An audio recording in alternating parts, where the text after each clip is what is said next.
Hello, Playdate. This is Ryan, This is Nick. and we lack Don. Nevertheless, we are still covering Playdate news Recent indie releases. and drowning our missing co-host sorrow in the most unbridled of boobity boop boop boops in Don's absence. Thanks for listening. Let's get started. Let's get started indeed. Nicholas Cornelius Baldridge. It's so good to Yeah, be here with you. I'm so bummed that Don is same. not here. It's never the Yes. same when there's not three of us, but we are going to sally forth regardless. Hey, so we've been talking about this episode, you and me, for a while. We're just going to talk about ourselves the whole time, right? You can talk about Drain Pinball, drainpinball.com. I can talk about my upcoming book that I've been living, breathing, and sleeping, which is at one bite at a time book.com. Which one of us should self-promote first for the rest of the episode? Neither. Let's hop into our actual news and notes, shall we? News and notes. Oh, did I mention first news item is that this episode without Dawn, we will have unbridled boops.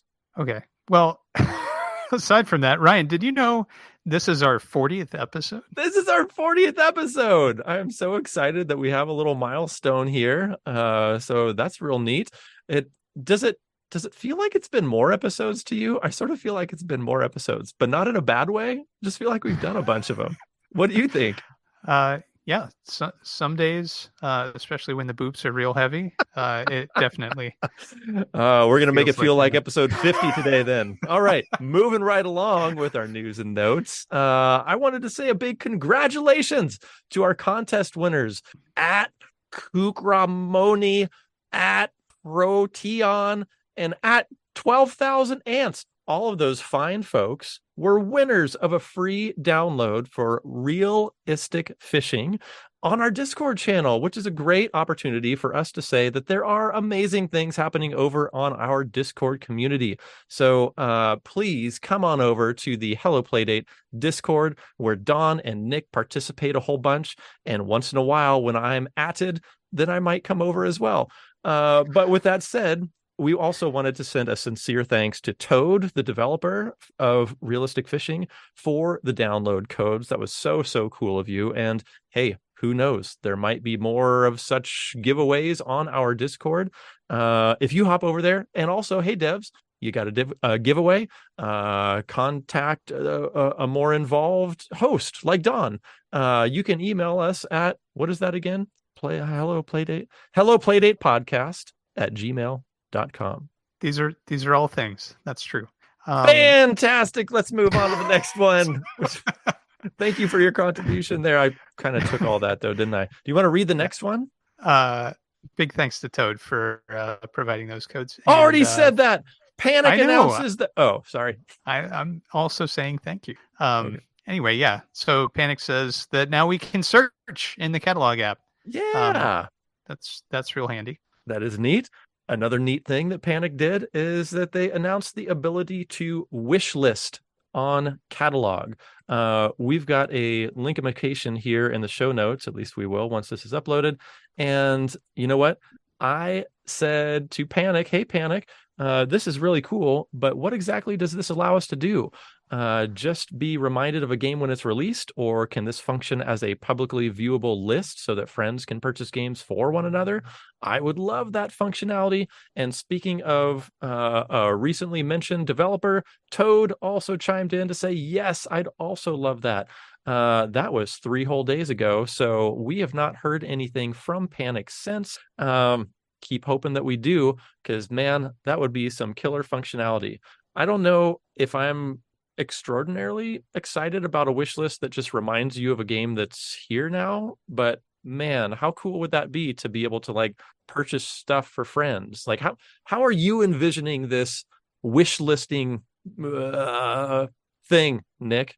Uh, well, as it exists today, yeah, a reminder that things are out now is helpful because catalog has a few different items where they're promoting them early before release. So if you're interested in one of those games, then there's really no way to interact with it, even though the listing is up on catalog without that wish list feature. So it makes some sense. What you're describing, the ability to see somebody else's wish list and then interact with it, would function similarly to services like Steam, but they have a whole social infrastructure that is tied into that, which Panic does not under the Playdate website Don't anyway. Please don't tell me So practical things like how complicated this is to make. it's complicated. So I don't know.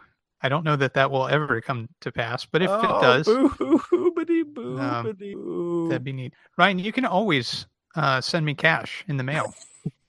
So that's This always a is thing you can do. this is the point in the episode where Nick rattles off his Cash App Yeah, name at sign. exactly.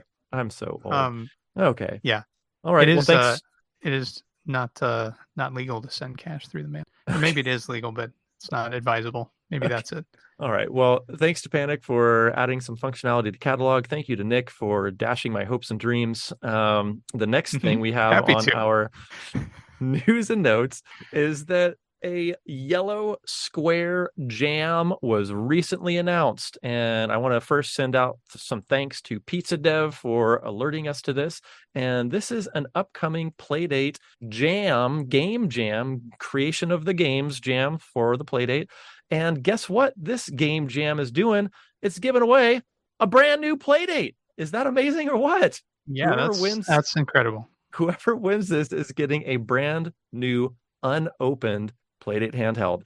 There are a bunch of rules that I'm not going to talk about here because that makes for bad podcasting, but we do have a link in the show notes for today that's going to take you right there and get you all started and set up for jamming on those games. This starts on October 1st and runs through October 29th. So once this is uploaded, it'll be starting in 4 days. Very cool.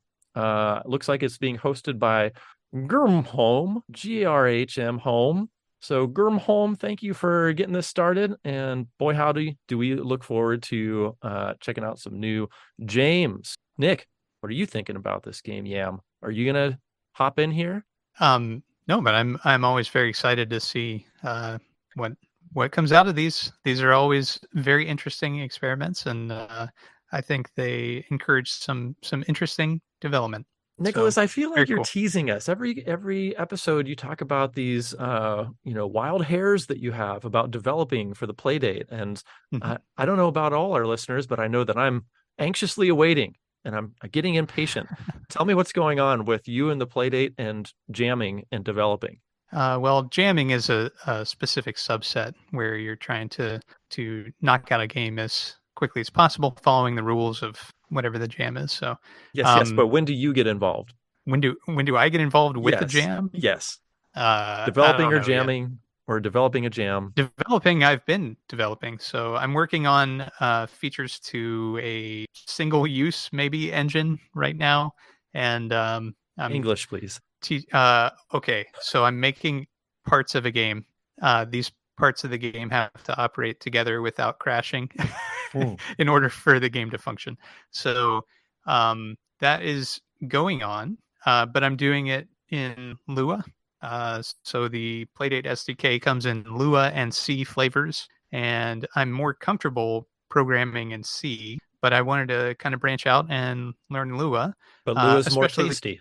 Lua is faster for prototyping, Okay. and it is also a little more featureful / easy to use with the Playdate SDK. Like there's some more kind of helper functionality buried in the Lua portion at the moment, which is cool.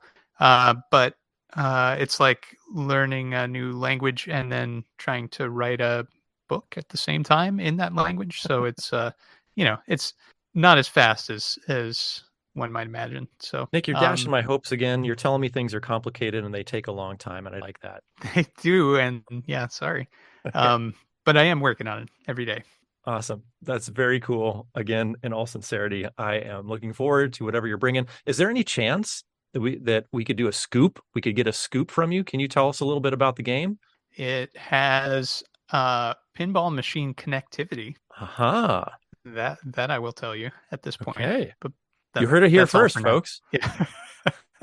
uh, Anything so else you Brian, can drop on us? No, uh, I'm not ready to go on I to the think next news item. I'm still trying to get some information from you. I think we can talk about the next news item. You ready? Sighs in Don's absence. Yes, let's talk about Fusion. So this was a Ryan pick of the week.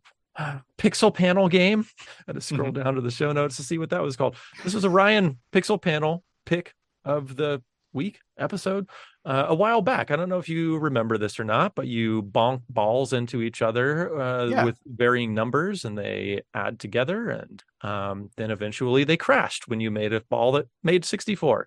That was not supposed to happen. So Fusion has received an update. It's supposed to fix the issue where those two 64 balls colliding would crash the game. So that's nice to hear. Couple of developments that came out over the course of this update release was that the game is open source, and also the developer did not test this release. Evidently, they just sort of accepted a pull request from a community member to release it. So they just sort of, I guess, tossed out what they had. Is that what you were getting out of this, Nick, or have you not looked into this? So since it's open source, anybody can download the source code and then make changes or fix things, right? So what they did is they downloaded it. They issued a patch that corrected this 264 balls colliding each other, and then pushed it back to the dev. And the dev said, okay, and issued a new build. That's it. Okay. So they didn't actually test it themselves, according to this news item, but it's really cool that such a thing can happen. So very, very neat. Indeed. Well, man, that's going to make that game give it a whole lot more longevity if it doesn't crash once those ball numbers get too high. So fantastic. That probably takes us to our next news and note, which is the fact that Pixel Ghost of Life's Too Short fame now has a little merch shop over on the Etsy. So if you hop over to that URL that's in the show notes for today, it's etsy.com/shop/pixelghostuk. It's going to show you a number of different items from buttons on up to mugs and tote bags. But I think the far and away winner of the bunch here is the Life's Too Short bento box. It's got a nice little host on it with the little haunted house in the background and the title of the game. Looks like it holds a number of cheese sandwiches and additional cheese and nuts to boot. So if you're interested in helping out a dev, I'm sure Pixel Ghost would not mind sending you a bento box via their Etsy store. Did you take a look at any of this fantastic merch here, Nicholas? Yeah, great staging photos. Very impressive. I think that's really cool. Yeah, it popped open the store. Everybody check it out. Get some more Pixel Ghosts out in the world. Very cool. And last but not least, for our boop boop news and notes doo doo boop boop items, I'm trying to jam those in the middle so they cannot be edited out, is a catalog drop. So Catalog tossed some games our way today. And Nick, what do you think about these games? I feel like they're murderer's row of our pixel panel selections. Are we just curating Catalog for Panic? Is that what's happening? Seems to be. No, I don't think so. I do. I can't open links, as you know, right now, but I know there was a point and click game that I'm very much looking forward to playing. Okay. And I haven't played the itch version yet. So let me tell you what's coming then. First of all, we've got Castle Tintagel is up top and showcased in a gigantic screenshot from the title screen, looking beautiful as it does. We talked about Castle Tintagel, and I believe that was a Pixel Panel pick of the week, if I'm not mistaken. Fantastic. So that's the first one. You've heard about it here, and you heard about it here first. And now it's on Catalog, so more people can play it. Also, guess what else is on Catalog? Your least favorite Pixel Panel pick of mine, Picky Ricky. Picky Ricky is now on catalog, and I am so happy for it because I super love that game, and evidently Panic did too. So I'm taking that to mean that I was right and you were wrong. Uh, Another really interesting game that I've not heard of before is called Crankshaft. Nick, have you heard of this game? It's got the perfect name. So it's I'm not sure what it is. Is it a puzzle game? I think Don told us about it before in inventory. Okay, that makes sense. I probably wasn't listening. So that one is where a ball is rolling on this like thin cylinder horizontally across the screen, and Mhm. this little bar, this cylinder has a number of like different Pac-Man shapes on it. So if you ram into the Pac-Man itself, you bonk into it. But if you run through the Pac-Man mouth, then you don't bonk into it. And so you're basically like trying to turn this crankshaft to allow the ball to continue speeding through. Looks really interesting. Looks like it's $6, and boy howdy, I've never heard of it before. Looks real interesting. It's three-dimensional. Looks like it can get pretty fast. I feel like it's one of those games where you probably have to memorize what's happening rather than like see what's coming next and be able to react accordingly. I don't know. Haven't tried it before. So looks interesting to me. Do you have any thoughts about my verbal description, Nick? It sounds cool. I'm interested in playing it. Excellent. Was this the adventure game you were talking about? You Cannot Go Back? No. No, we've talked about this one before. Oh yes, I Yeah, remember. Wow. that was a Ryan pick, I think. Boy howdy. Excellent. Boy, good on me. You Cannot Go Back is now available on catalog for $3 whole, made by Tim Martin. This is the one where there's like different puzzles and dungeons that you're making your way through. And you can go forward, but you cannot go back in rooms, hence the title. I remember this being real fun. It's been a little while since I've played it. I'd imagine there are some updates since the itch version, though.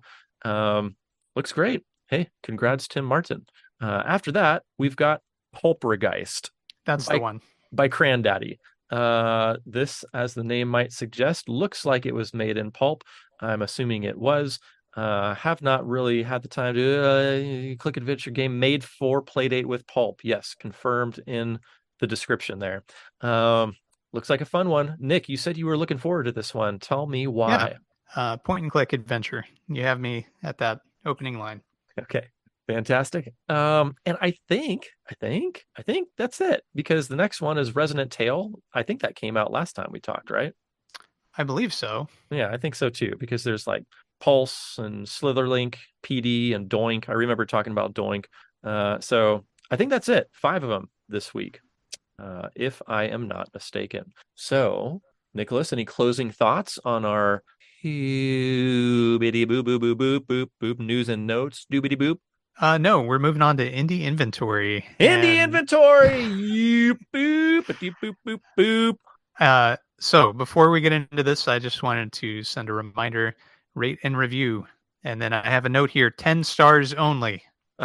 Just to clarify, we're talking about the games, not our podcast. So if you can rate and review these games, that would be fantastic. I am a little trepidatious that you said that right after I booped, because I feel like we're going to get 0 stars. But the games, don't review the games. Don't worry.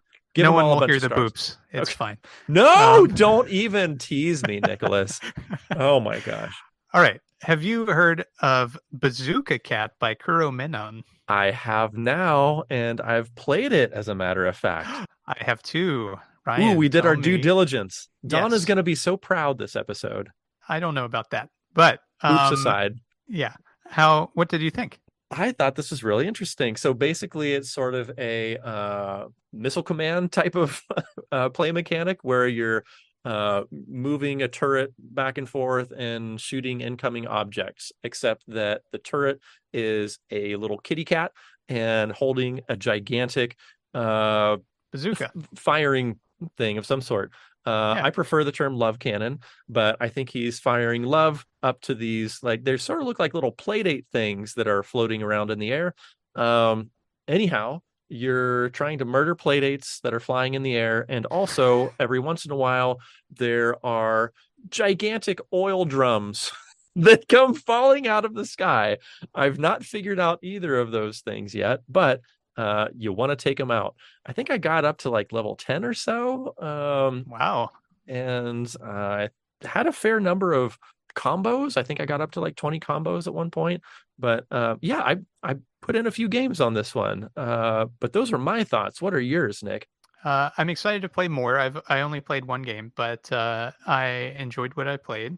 I was really focused on combos, so anytime there's a big visible combo count, it's been drilled into me through endless sessions of DDR that I just need to focus on that, and so that's what I worked on. But I will So say, what was your highest combo oh, score for your singular game that you played? I don't remember. Uh, 980. No, I don't know. You beat me.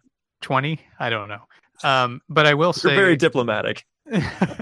I will say that it is really smooth. It's a very smooth game, despite the size of the sprites and how action heavy it is. I was very impressed. Indeed. I feel like that's a theme that's going to run throughout the episode into our pixel panel, foreshadowing. But for now, let's move past Bazooka Cat over to what else you got for us, Nick? Bazooka Cat is free, by the way. Thank you for saying that. All right. Next, Ad Jam, which came out with a couple of little jam type applications, one of which was called Micro Game for Playdate. If you're familiar with the WarioWare series, these are like little WarioWare esque mini games. There's a similar application, the Mobware mini games or micro games on early in the Playdate's life cycle on itch. This one is Name Your Price, and I played this one. Did you play this one by any chance? I did, and boy howdy was I confused. I can't wait for you to tell me how to play this game. Okay, so there are a couple of different play mechanics. One of which is something's making noise, and you've got to dock the crank. If the crank is docked, you have to undock it and then redock it.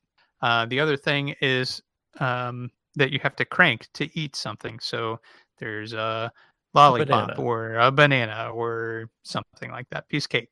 And so you're either rapidly cranking or you're hiding the crank, one or the other. And then you move on to the next micro game.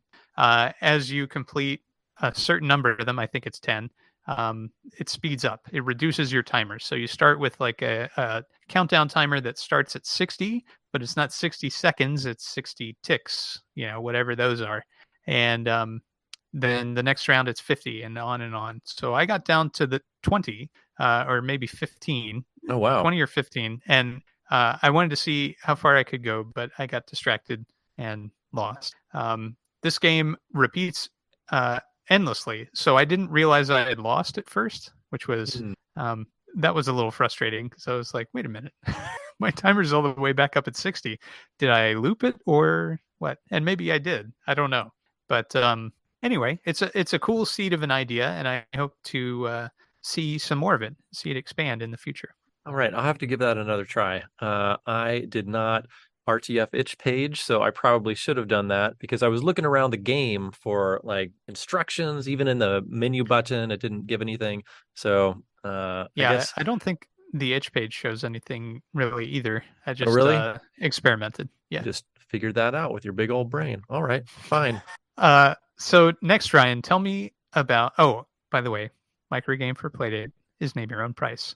Okay. But Ryan, next up is Two Cells Games Crank and Watch, which is also Name Your Own Price. But what is it? Nick Baldridge. This gets me very excited because this is one of the best Nintendo Game & Watch games, Octopus.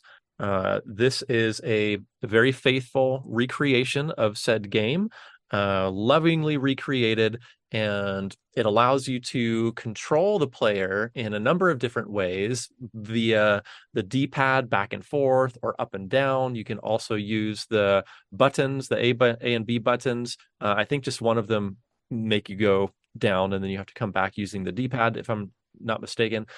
You can also use the crank to move your diver down and move your diver back up.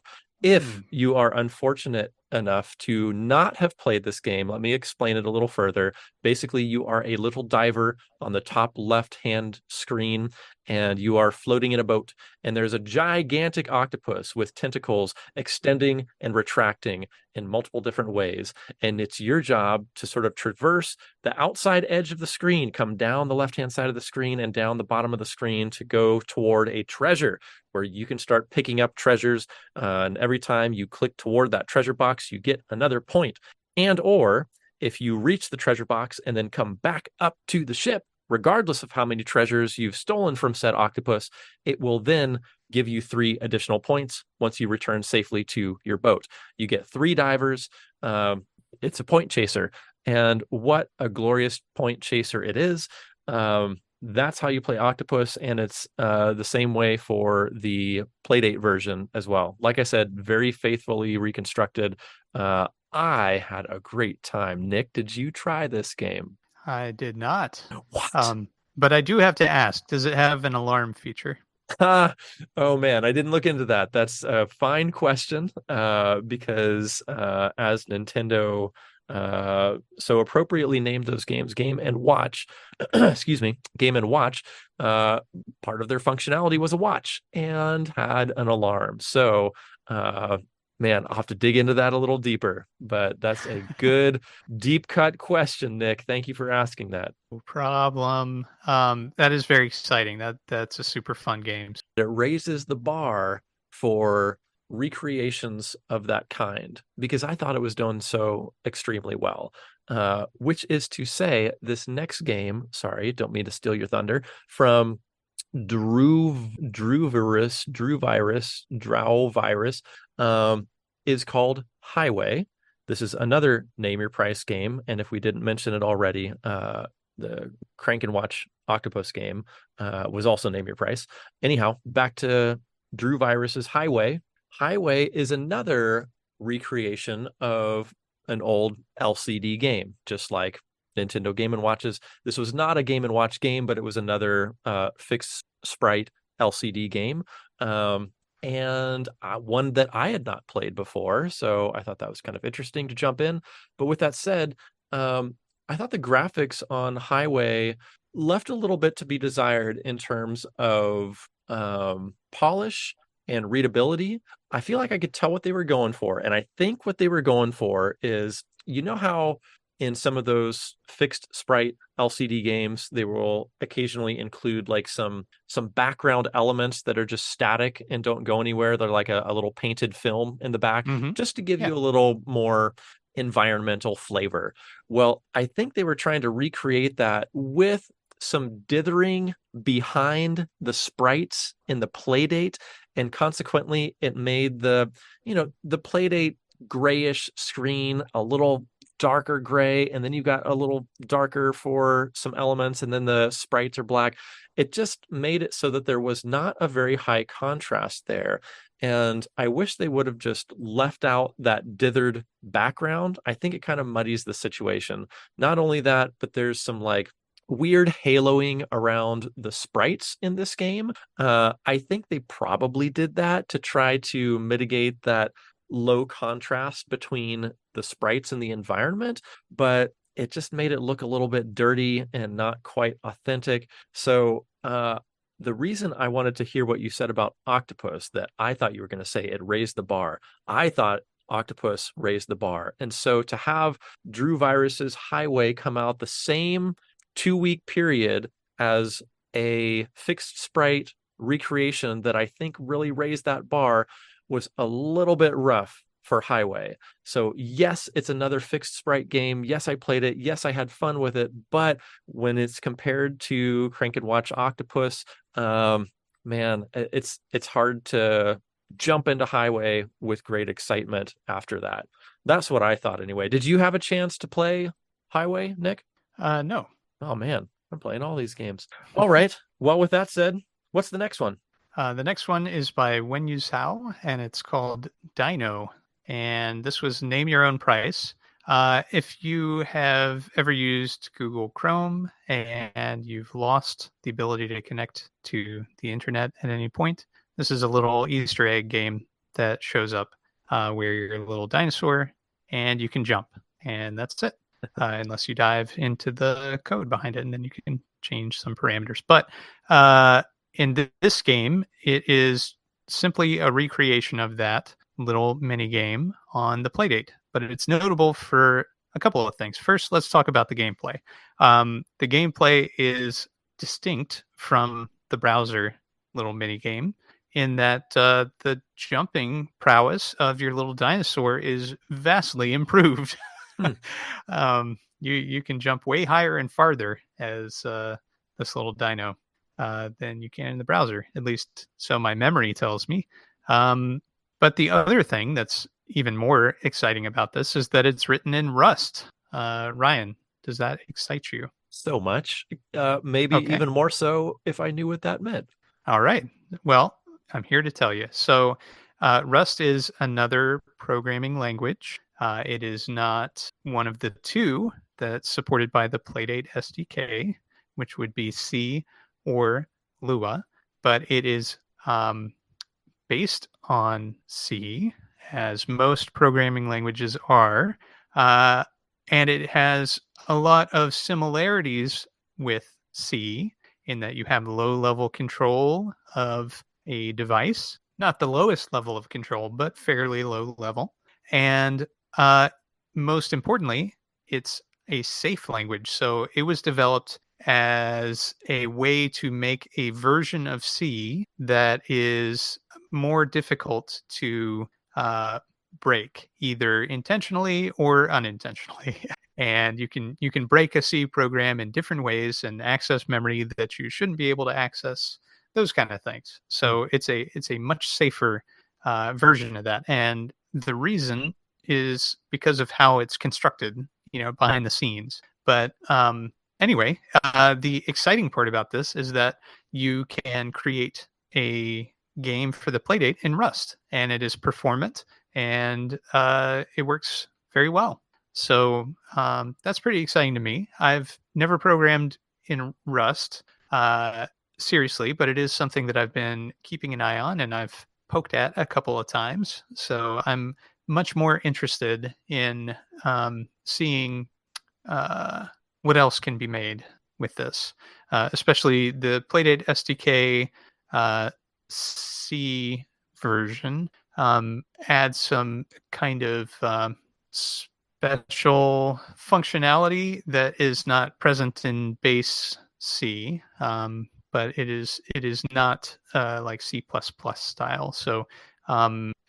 So anyway, this is intriguing, and I'm not explaining this at all well, and I've probably made some kind of horrible technical mistake in this description. But at any rate, Dino, it's name your own price, and it's on itch. No, you were on a roll, man. That was very interesting. And you taught me a new word. I now know that performant means functioning well or as expected. I've Yeah. never heard that before. I guess I haven't developed enough games. Well, speaking of performant, how did you perform on this next one? I did not at all. I didn't either. But Ryan, let me ask you a question.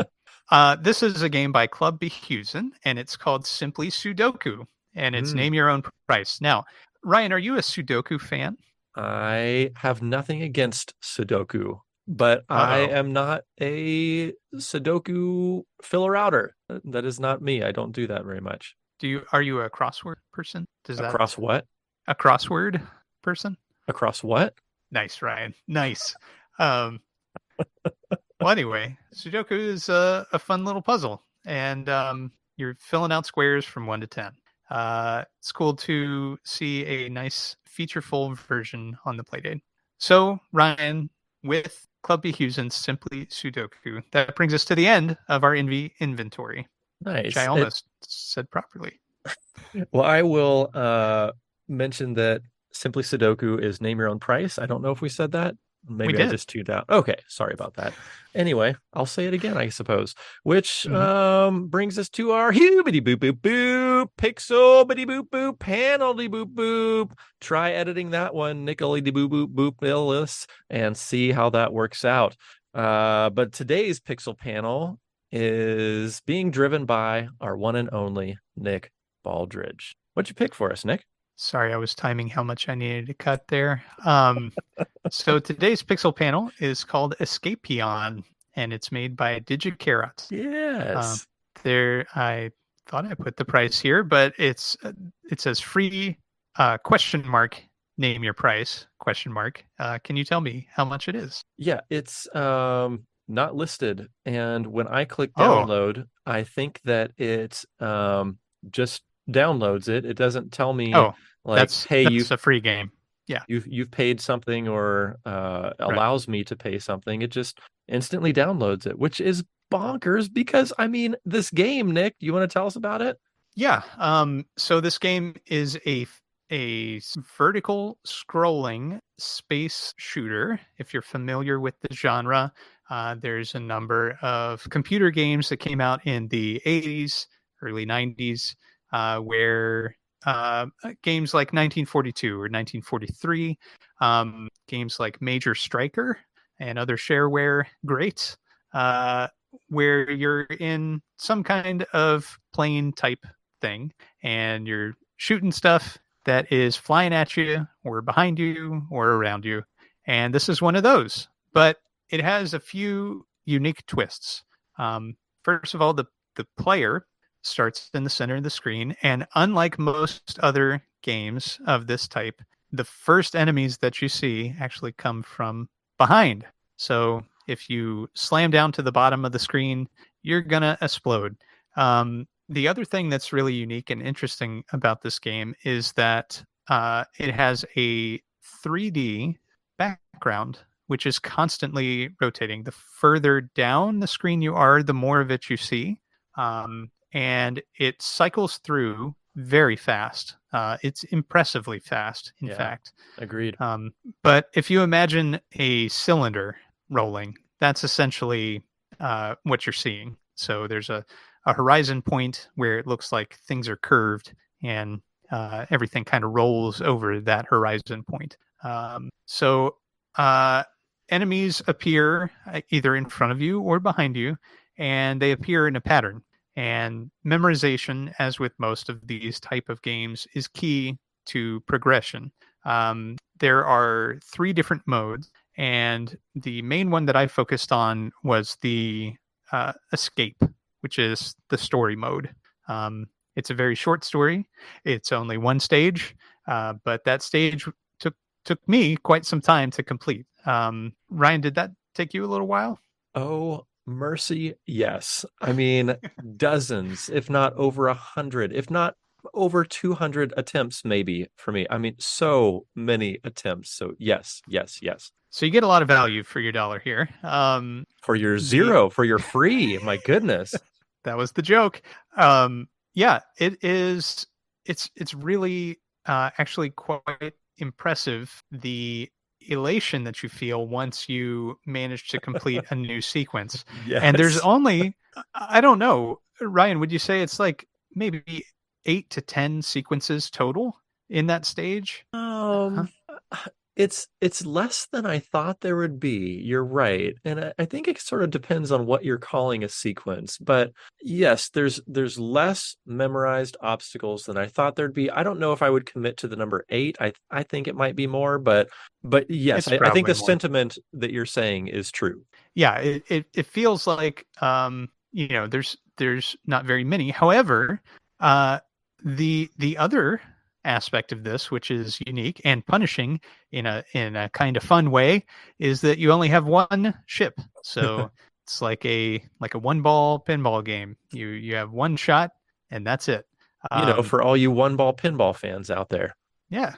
Um, there's me and looking for hands. Don't see any. At any rate, it is a very challenging stage, and that's just one of the modes. So there's 2 other modes. There is the daily challenge mode, which I tried several times and lost every single time Oh very man, quickly. I'm glad it's not just me. Oh wow. I found that to be extremely challenging. Um That daily challenge just, got me up in the morning and made me feel bad about myself for the rest of the day. I came Yep. to it so hopeful every time. Like, okay, I feel like I've played, hundreds of the escape route at this point. So I'm probably all right now. It's gonna be better today. It never was. Not the case. Yeah, same for me. Well, I'm glad we're on the same page there.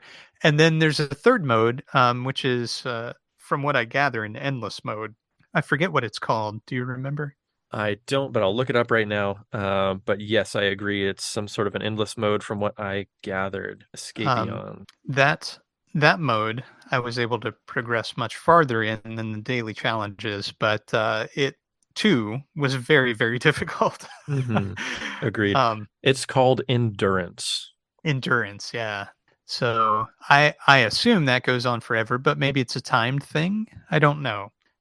There's no visible timer during that mode that I saw. Same. So uh, I thought the graphics were very readable. I thought the enemy movement was very interesting, and each enemy type had its own kind of unique movement. And so when you saw an enemy reappear on the screen in a later sequence, you kind of knew what you were in for, which was very helpful.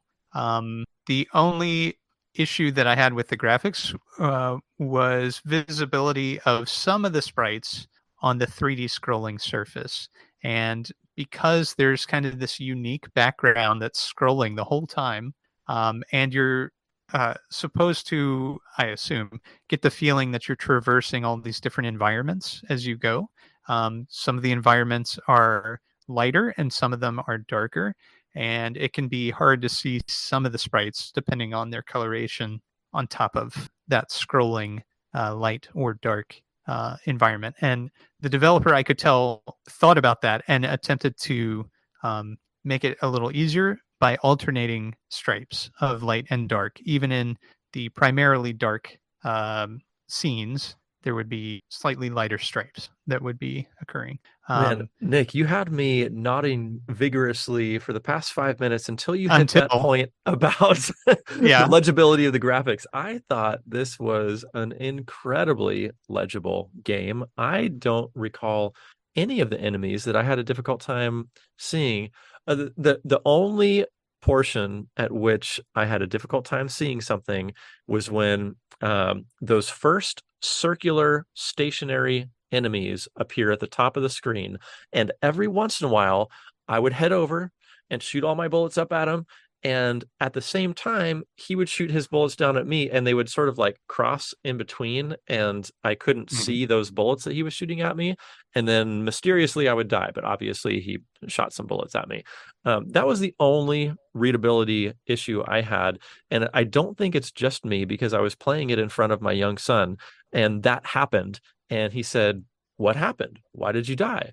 And so I explained what I just did. And so anyway, that was my only legibility issue. Aside from that, I thought it was extraordinarily legible. And not only do I think that this rotating slash scrolling environmental background that's happening is contributing to the feeling of different locations happening, that you're moving through different environments, but I also think that it contributes to the feeling of speed. It makes you feel like you're cruising real fast over an environment, because if that was blank back there, I think these enemies enter at somewhat of a slow pace, and I think it Mhm. could feel a little less frantic if that background was not moving quite so fast. Right. Um, I'll give you a for instance, Ryan. Um, if you recall, towards the end of the escape sequence, Oh, this there sounds like are spoiler material. it's semi spoilers. There are some circular enemies Okay, Don, which tune out, please. there's some circular enemies which come in from the top of the screen, Mm-hmm. and as you approach them, they explode. Uh, Yevers. okay. Well, when they come on the screen, they are very hard to see depending on where that 3D background is at the time. You think so? Um, yep, Huh. definitely. I Happened disagree. happened every time Huh. that they came on the screen. Interesting. Yeah. So anyway, All different right. people may have different experiences, right? It's Uh, okay. we do. That's all right, though. So anyway, I had a lot of fun with this game. I think it is well worth the free that it costs to get into Escapepion and play. I feel like there is a lot of replayability. The scoring is something which I did try to kind of min max, and tried to figure out which enemies produced the most points and tried to go for them, kind of favoring those over other enemies on the screen at different points. And I tried a few different approaches in my run towards the end. The one which I settled upon was a particular pattern which allowed me to eliminate all the creatures, the enemies, who happen to appear on one part of the screen in particular. So, Ryan, you mentioned that it took you a few million plays or so to complete the escape sequence. And I was curious, did you settle upon a pattern? Is that how you progress through the game? Yes, Uh, that seems to be the only way to progress through the game, in my opinion. You really have to learn those patterns. They don't change, thankfully. This is mhm. not a dynamically updating, sequence of events that happen. Those games drive me bonkers. It makes me feel like, oh my God. I know they're supposed to extend gameplay, but they make me feel like I'm learning something all over again every single time. And I was sort of on a tightrope on this game because I felt like I got to what I felt was sort of a midpoint, because I saw folks on our Discord post some scores, some completion scores, and it was around the 12,000 mark. And I was hovering around like the 5,000 mark for where I would stop being able to progress. And I did not know what to do. There was one point at which there were these fire hydrant looking things with a big beam that shoots across the screen, and I kept blasting the beam. And I don't know why this was so difficult to get through my thick skull, but you shoot the fire hydrant, not the beam. Silly. Anyway, Right. that was the problem that I ran into, but I think that's just me. I ended up reaching out to the developer Orkin, who completed the game and said, "Hey, I saw you complete this. Can you help me with this one right here?" And he said, "Oh yeah, just shoot the fire hydrant." And sure enough, that was the key. So then you've got this series of screen traverses that you need to do in order to defeat the multiple fire hydrants. It was actually really interesting once you got past those first couple to learn the sequence that you needed to do. Mhm. So anyhow, yes, to answer your question, you got to learn the sequences each and every time. Each one of those new sections, modes, whatever you want to call it, has a different series of progressions you need to move through.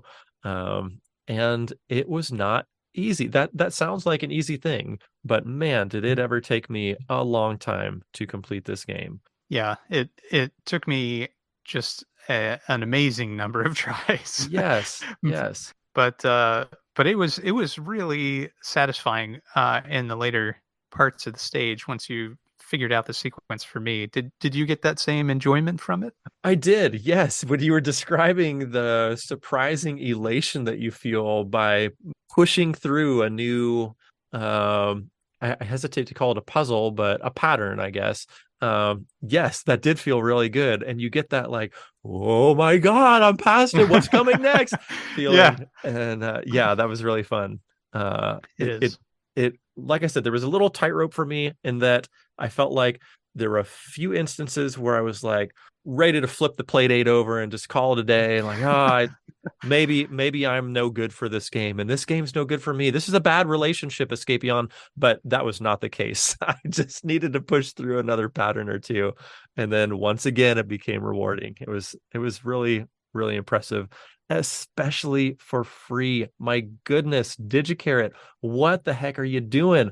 I want to give a shout out to DigiCarrot, the developer who is offering us this for free. But not only this, DigiCarrot has a number of other games. In fact, you may recall one of my picks, Queen of Minecarts. DigiCarrot Mhm. also did this one, as well as Super High School Sports Day Crankathlon and Sight Blight. I have not played those latter two games, and I have just downloaded. And after playing Queen of Minecarts and Escapepion, man, I feel like I need to be on the lookout for more DigiCarrot jams. These are so cool. Yeah, definitely. Well, you and I enjoyed this game, but do you want to hear what the folks from our Discord had to say? Yes, I do. Okay.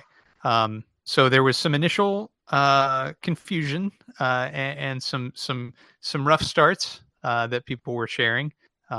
But Workin mentioned giving it a quick play. It is fun. The main escape mode opens a little slow to keep repeating, but it doesn't help that I'm bad at it, is what they said.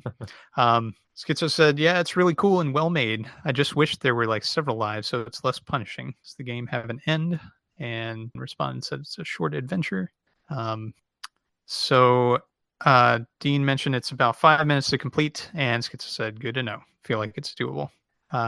That's some good information to have, because once you get it, once you have those patterns down, that is, yeah, about a 5-minute game, which sounds crazy that it would take us so many tries to get through a 5-minute game, but it's really well designed. Definitely. And Gamagoat gave it several shots and said this is the last score that they posted was quite a lot of tries.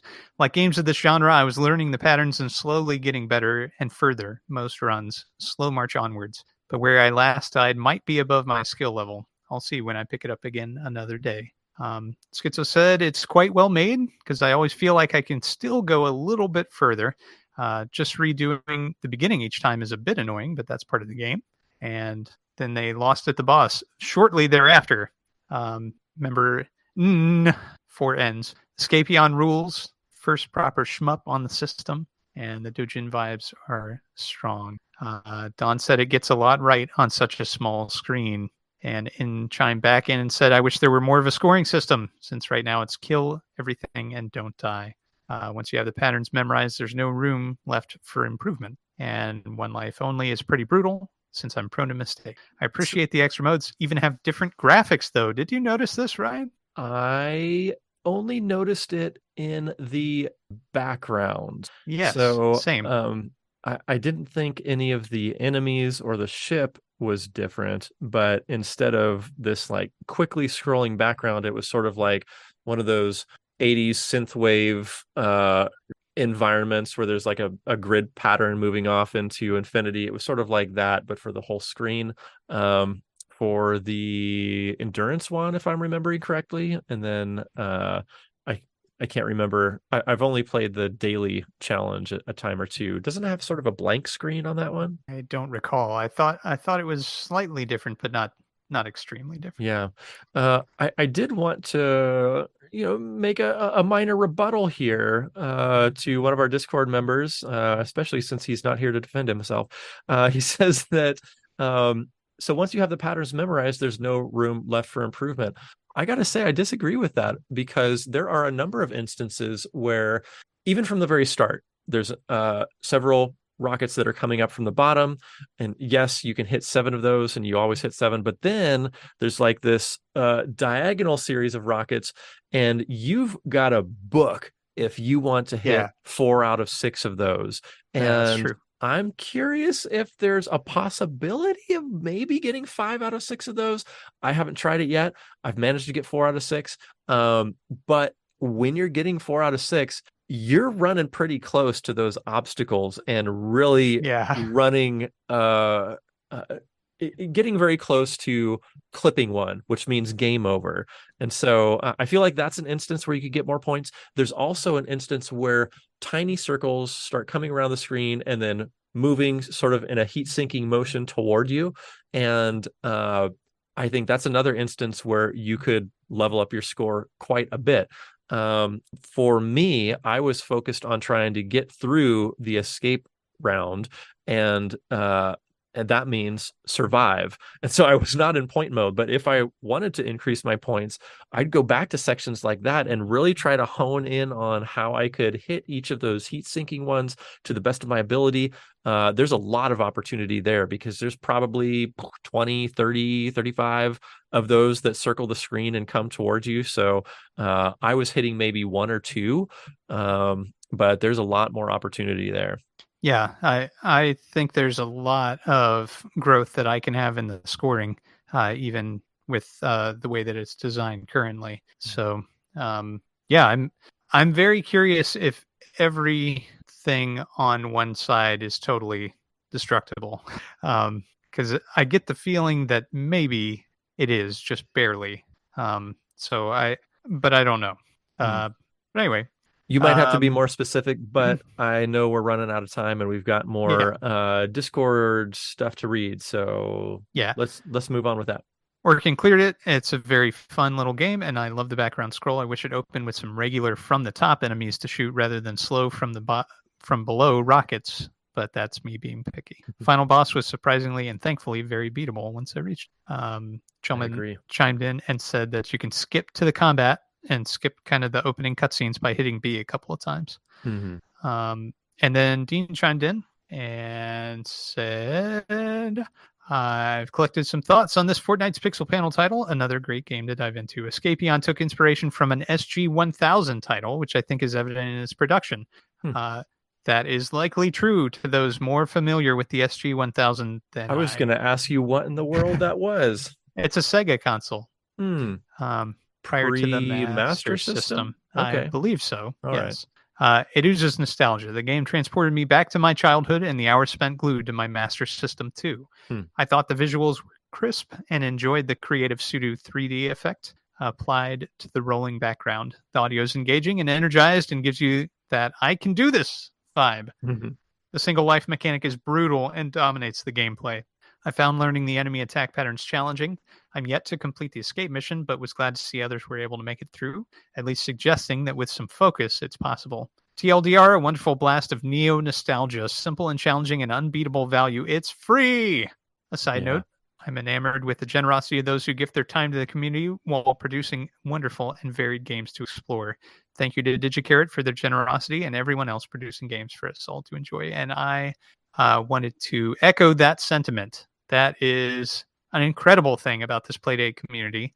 And I am so pleased that there are so many who are willing to sacrifice their time and energy to make these fun games for us to enjoy, and applications and all the different things that people have been experimenting with on the Playdate. It is a lot of work to make anything, and it is extremely notable when it's given away for free for people to enjoy. So thank you all. Yep, indeed. So DigiCarrot, thank you for your generosity for making Escapepion and all these other fine games. It looks like I've only played half of your games now. I'm looking forward to playing the other half too. Definitely.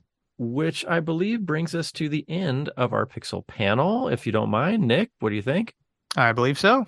Okay, so that means I'm giving you a little sneak peek to next week's Pixel Panel game, which is a me choice, a Ryan choice. And the choice that I am making is for The Fall of Elena Temple.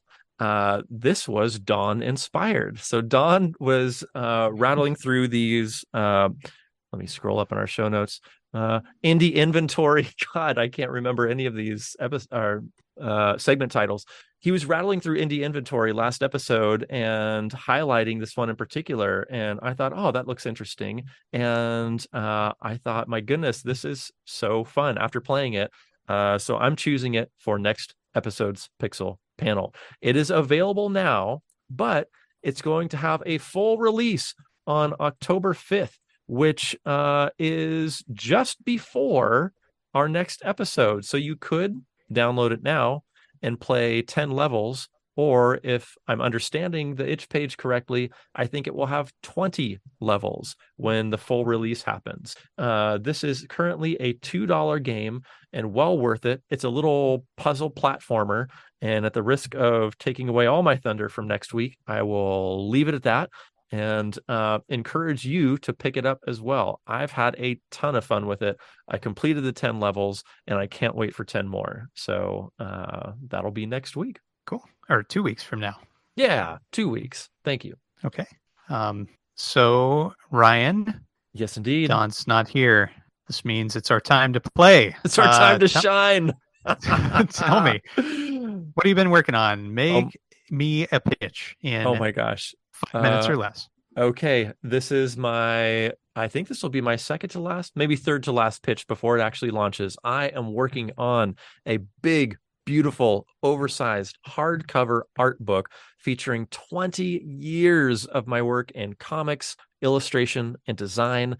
It has a heavy emphasis on process all the way throughout the book. So I'm not just showing you pretty pictures, I'm also showing you a ton of other pictures that are less pretty that show you how these pieces came to be.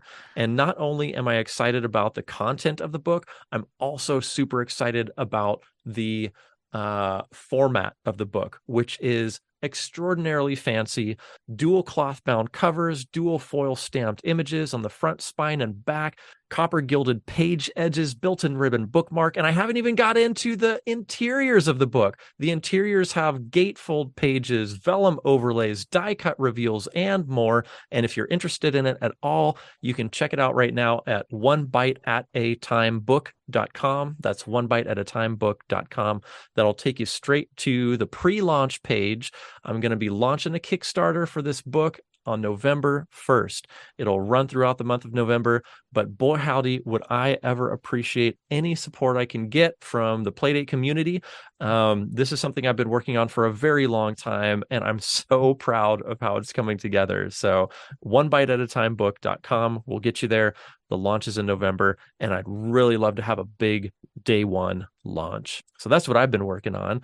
Nicholas P. Baldridge, what are you working on? All right, so I have two things. The first is that my favorite pinball show of the entire year is coming up, and you may say there's more than one. Yes, there's quite a few different pinball shows, but the best one, or the one that I like the most, is called the York Show, the White Rose Game Room Show. It's in York, Pennsylvania, and it's October 6th and 7th this year, Friday and Saturday.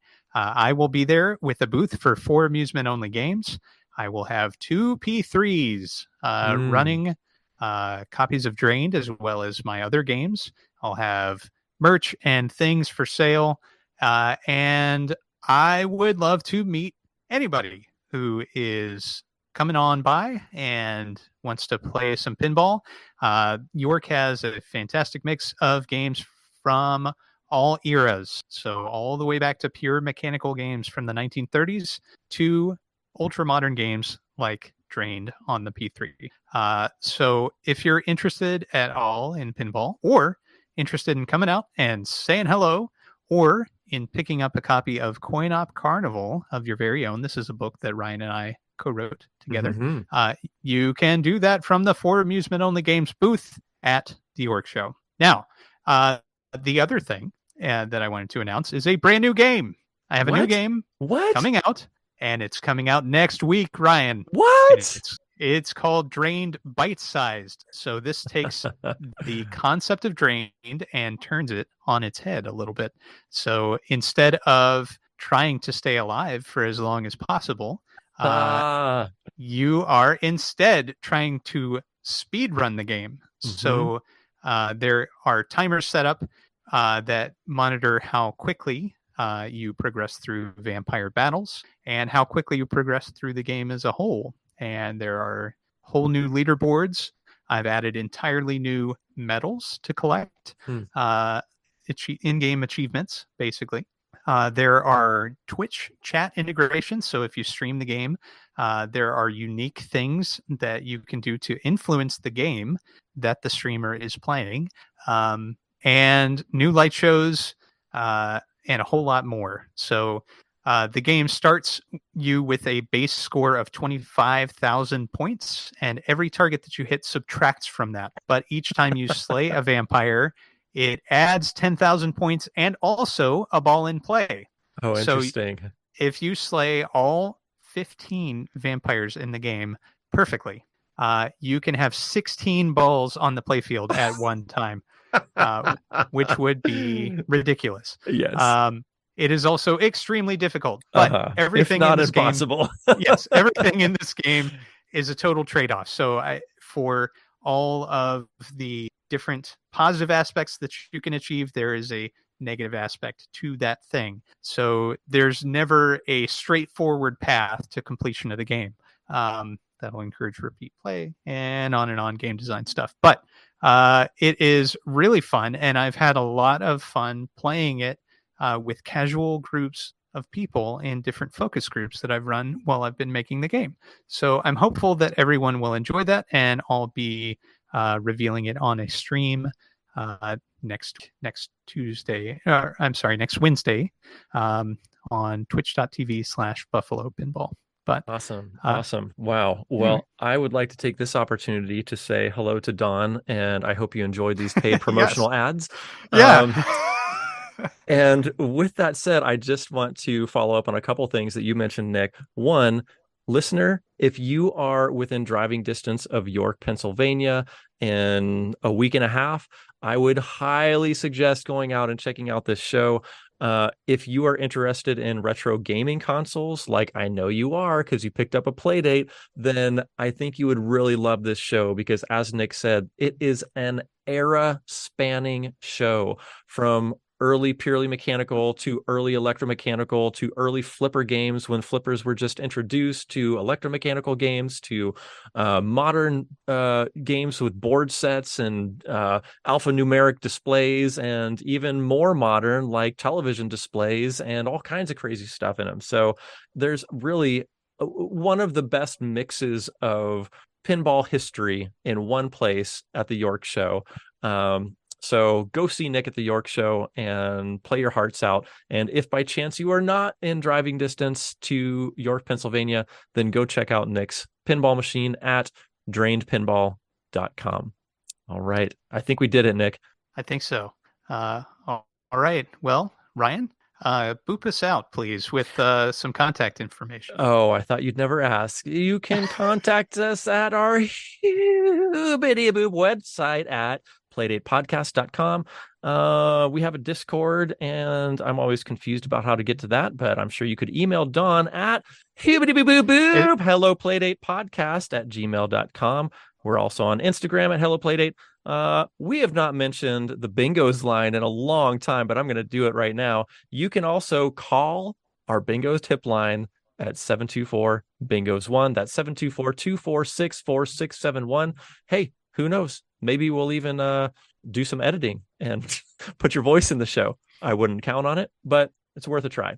Otherwise, we are looking forward to seeing you in tubity boop boop boop weeks. And until then, boy, it's been fun. Nick, thank you for doing this with me. Same, Ryan. And Don, I'm sorry. We'll see you next time here on the Hello Playdate podcast. I'll tone it back down next episode, Don. Don't worry.